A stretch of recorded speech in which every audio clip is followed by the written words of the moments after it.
Hi! Welcome back to the channel.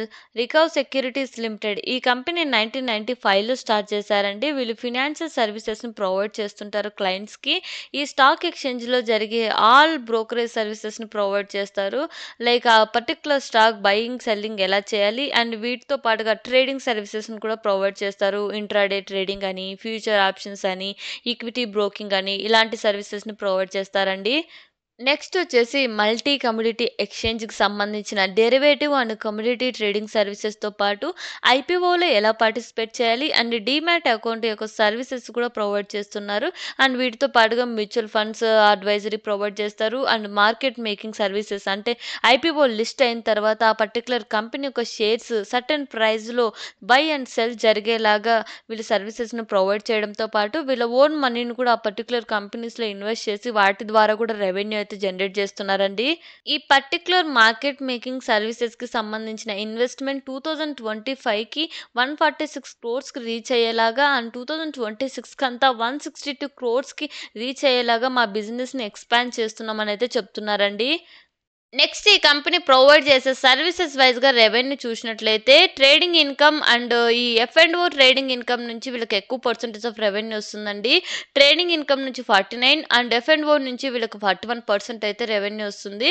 And మిగతా services నుంచి revenue మీరు స్క్రీన్‌లో అబ్జర్వ్ చేయొచ్చు. ఈ కంపెనీ యొక్క రెవెన్యూ చూసినట్లయితే 23లో 5,000 లాక్స్ పైగా ఉంటే 24కి 11,000 లాక్స్ పైగా ఇంక్రీజ్ అయిందండి. ప్యాట్ చూసుకున్నట్లయితే 23లో 1,900 లాక్స్ ఉంటే 24కి అది 4,200 లాక్స్ పైగా ఇంక్రీజ్ అయింది. అండ్ అసెట్స్ కూడా వీళ్ళకి ఇయర్ ఆన్ ఇయర్ ఇంక్రీజ్ అవుతున్నాయి. అండ్ వీటితో పాటు లోన్స్ కూడా ఇయర్ ఆన్ ఇయర్ ఇంక్రీజ్ అవుతున్నాయి. ఈ ఐపీఓ ద్వారా వచ్చిన ఫండ్స్‌ని వీళ్ళు ఈ లోన్స్ ఏవైతే ఉన్నాయో వీటిని రీపేమెంట్ చేసి వీళ్ళ యొక్క మార్కెట్ క్యాపిటల్‌ని ఇంక్రీజ్ చేసుకోవడానికి అండ్ వీటితో పాటుగా ఐటీ సాఫ్ట్‌వేర్ కంప్యూటర్స్‌ని పర్చేస్ చేసుకోవడానికైతే యూజ్ చేస్తున్నారు. అండ్ ఈ కంపెనీ యొక్క మార్కెట్ క్యాపిటల్ వచ్చేసి 329 క్రోర్స్ పైగా అండి. నెక్స్ట్ ఐపీఓ డీటెయిల్స్ విషయానికొస్తే జనవరి 15న ఓపెన్ అయ్యి జనవరి 17న క్లోజ్ అయితుందండి. ఫేస్ వాల్యూ వచ్చేసి 5 పర్ షేర్. ప్రైస్ బ్యాండ్ వచ్చేసి 82-86 పర్ షేర్. లాట్ సైజ్ వచ్చేసి 1600 షేర్స్ అండి. ఐపీఓ ద్వారా వీళ్ళు 88 క్రోర్స్ పైగా రైజ్ చేస్తుంటే అందులో ఫ్రెష్ ఇష్యూ వచ్చేసి 71 crores and offer for sale వచ్చేసి 17 క్రోర్స్ అండి. వన్ రీటైల్ మినిమం లాట్ వచ్చేసి 1,37,600 అండ్ మిగతా డీటెయిల్స్ మీరు స్క్రీన్‌లో అబ్జర్వ్ చేయొచ్చు.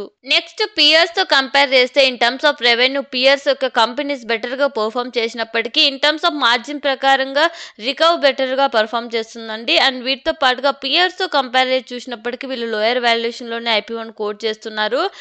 సో, ఈ కంపెనీ వచ్చిన వాల్యుయేషన్స్ ప్రకారం బెటర్‌గానే పెర్ఫార్మ్ చేస్తున్నారు కాబట్టి ఐపీఓలో డిమాండ్ క్రియేట్ చేస్తుందని అనుకుంటున్నా. అండ్ వీటితో పాటుగా రిస్క్ ఫ్యాక్టర్స్ విషయానికొస్తే ఈ మార్కెట్ మేకింగ్ సర్వీసెస్ ఏవైతే ఉన్నాయో వీటికి సంబంధించిన స్టాక్ ప్రైజెస్ ఫ్లక్చుయేషన్స్ జరిగినప్పుడు వీళ్ళ ఫినాన్షియల్స్ మీద ఇంపాక్ట్ పడొచ్చు. అండ్ అంతేకాకుండా వీళ్ళ ఓన్ మనీని కూడా కొన్ని కంపెనీస్‌లో ఇన్వెస్ట్ చేస్తారు కాబట్టి వాటి ద్వారా కూడా ఫినాన్షియల్స్ మీద ఇంపాక్ట్ పడే అవకాశం అయితే ఉంటుందండి. అండ్ ఈ టైప్ ఆఫ్ బిజినెస్‌కి ఏవైతే రిస్క్ ఫ్యాక్టర్స్ ఉంటాయో అన్నీ వీటికి కూడా వర్తిస్తాయి. అండ్ కాంపిటీషన్ కూడా ఎక్కువే ఈ టైప్ ఆఫ్ బిజినెస్‌కి. So, as of now grey market premium వచ్చేసి 70% అయితే మెయింటైన్ అవుతుందండి. ఇది చేంజ్ కూడా అవ్వచ్చు. సో, ఇది ఓవరాల్‌గా ఈ ఐపీఓ డీటెయిల్స్ అండి. ఒకవేళ మీకు ఈ వీడియో ఇన్ఫర్మేటివ్‌గా అనిపిస్తే please like, share and subscribe and thank you for watching.